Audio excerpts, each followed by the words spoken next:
I had a memory of my mother listening always to Radio 4, so it was the sound of home to me. And so that's what I decided to do after university, was to go and be in a world where people just tell stories. No, sir. No. Okay, thank you. Come again. Act 1, the introduction. I'm Frances Burns. I'm a radio producer. I write radio dramas for BBC Radio 4 and BBC Radio 3, which are two national networks in Britain. And I also produce documentary features for both of those stations as well. I love stories, real life stories. I love voices and the way people talk. I love the intimacy of radio, so that you listen to it on your own, but it's right in your head. And I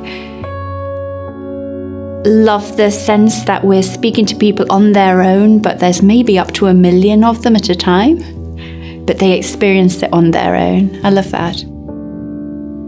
I'm here to share some of my experience in radio drama. So firstly, think of radio as a world of possibility, that just because it's not got any visuals, it isn't small, it's immense, and you can create any kind of world in that invisible space.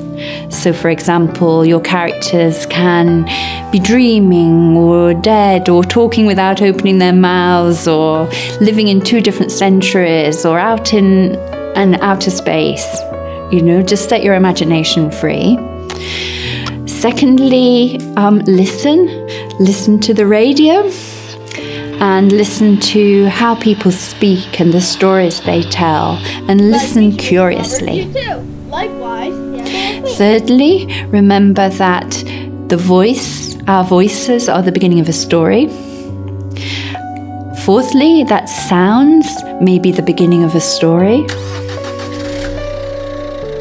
And finally, hook your audience and don't let them go. And respect your audience, because they are listening alone and your story is going to go into their heads. So challenge them and enthrall them, but respect them.